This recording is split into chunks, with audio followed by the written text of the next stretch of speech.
Hi, I'm Jeremy, and today I'm going to show you a game named Corolla. And this is a 2015 game. It was published by Cosmos. Ages 8 and up. It plays from 2 to 5 players in about 30 minutes.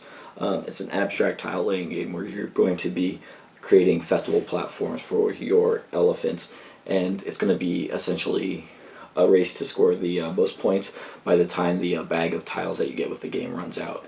I'll take a moment to show you the rules, and then I'll come back and give you my thoughts on the game. Okay, so I've set out the components here for Corolla, and this is pretty much what you get in the game. The game goes up to 5 players. Each player is going to begin with 2 wooden elephants in their color, as well as a starting tile, which matches their color of their elephants, and has 1 elephant on it. Those are marked on the back because they're in a player color. So then you'll also get a bag of tiles. Some of these tiles are going to be removed depending on the number of players, and you will get a scoring sheet which helps you score at the end of the game. And I'll go into scoring in a moment. But the way the game works is that each turn, and let's just say here we're playing a 3-player game, the start player, let's say that's red, will draw a number of tiles equal to the number of players. So here the red player has drawn 3 tiles, and then they will get to pick one of those tiles to add to their display. So you can see here that there's a red one with 3 elephants, a black one with 3 elephants, and a blue one with 3 elephants. So the red one might choose to take the red tile and add it to their display, and then what they have to do is they have to add it adjacent to one of the elephants. The 2 elephants are going to start on the starting space, but after that they can never be on the same tile together.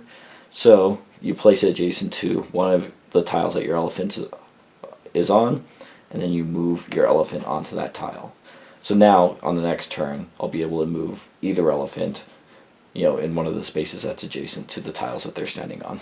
So now it'll be black's turn, and they would have to pick from these 2 remaining tiles. They might pick the black tile, move on to it, and then the third player, the green player, would be stuck with that blue tile, and they would have to move an elephant onto it. So essentially what's going on during the course of the game, there are 5 colors of tiles, and you're going to be building your display with those constraints, essentially picking from the tiles that are offered to you and adding them, and then moving your elephant onto an adjacent tile, so that the object is to essentially end the game, and the game ends when the entire bag of tiles is gone, with only 1 section in each color.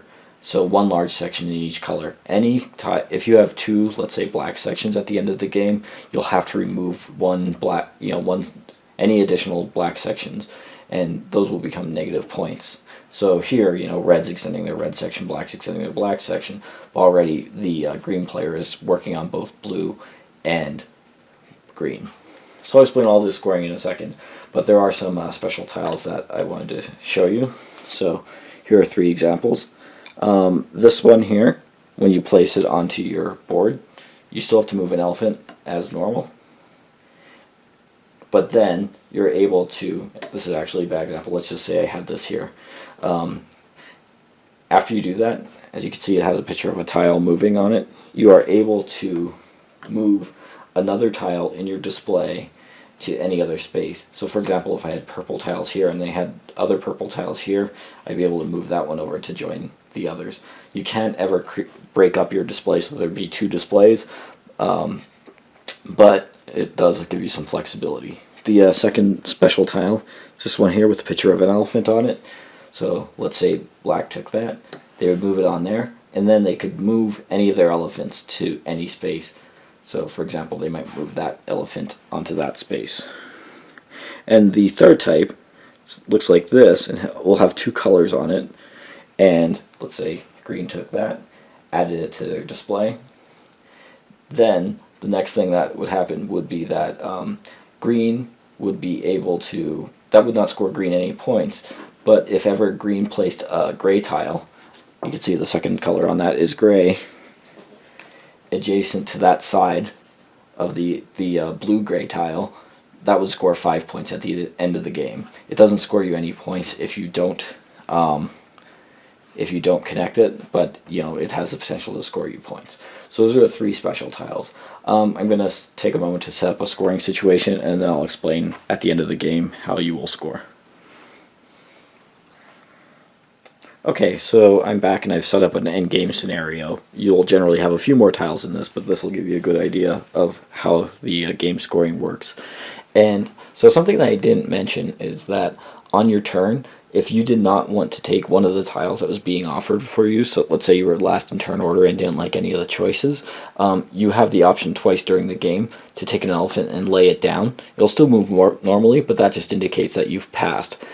If you don't pass, those elephants that are still standing will be worth 1 point at the end of the game.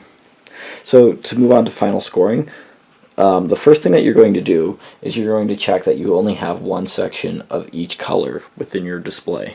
So in this example, there is one exception to that rule. If you are the green player, you could have 2 green sections. So this section and this section would be okay for the green player. Then you'll remove all your elephants. Again, you'll keep them standing if they're standing, laying down if they are laying down. So here, the green player, they have 1, 2 gray sections, so we'll have to remove 1. So let's say they choose to remove these tiles here.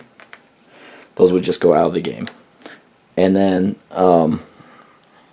now they have 2 red sections as well. Again, they'll have to remove 1 of those. And you'll keep track of how many tiles you're removing, because those will be negative points at the end of the game. Otherwise, they have now have 1 red section, 1 blue section, 1 gray section, and 2 green sections, which is allowed because they are the green player. So now at this point, they would be ready to score. So the way that you're going to score is, first of all, you are going to lose 2 points for every tile that you've removed. So that would be -2, 4, 6 points. Second, you will lose 5 points if you haven't added any tiles of a certain color. So there are purple tiles in the game, and the green player didn't add any, they would lose 5 points. Then on your remaining tiles, you're going to count up the number of elephant symbols. Those would be positive points, so 1, 2, 3, 4, 5, 6, 7, 8, 9, 10, 11, 12. You don't count these teleport symbols. Those will not count as points. So that would be 12 positive points. And then if you've completed any of these sections with these bonus tiles, this will be worth 5 points because the gray half tile is connected to the gray tile. Over here where a purple tile was not connected, that would not cost any points, but it wouldn't gain any points either. And then you just tally up all those points, and essentially that will be your final score. Whoever has the most points is going to win. I did actually neglect to mention one other building rule. Let's say that you're here and you got this tile, that'd be fine, but then you got another gray tile. If you wanted to, you have the option to build over another space and to move on to it. So that's just another option you have during your turn. But otherwise, those are all the rules, and I'll just come back to give you my thoughts on the game.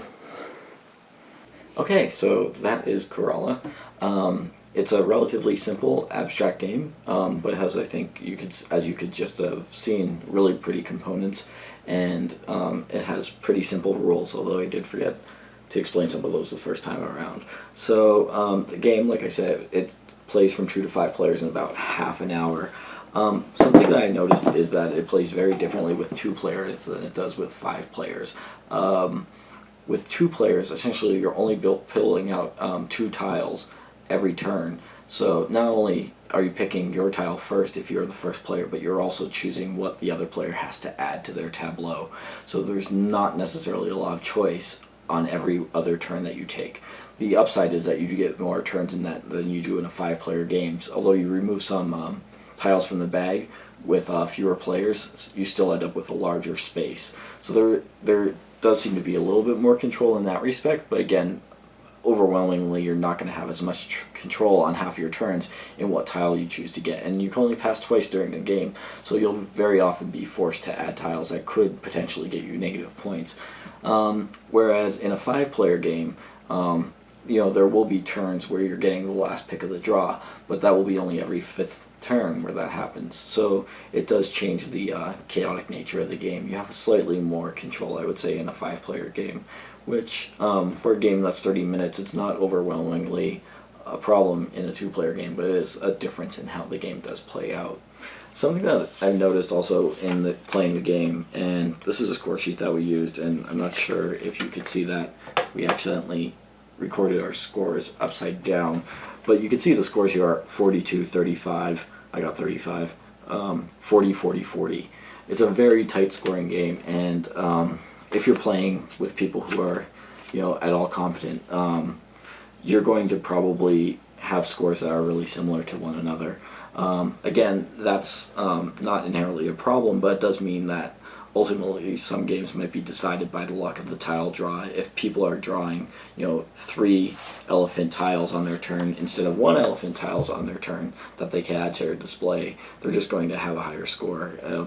Again, it's a 30-minute game. That's not something that matters, but it does mean that it's not an intense abstract strategy game like that, something like chess or what have you. It's something that's a little bit more family friendly, a little bit more light, and something that you have to come to terms with the fact that there's going to be luck in it.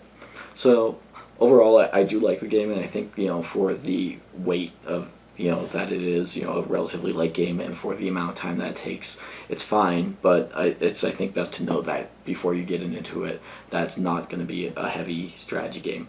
For somebody who just wants to, enjoy time spent with others, pulling tiles from a bag, playing with their little elephants, and, feeling clever because they've, matched colors on a display, it'll be fun, I think.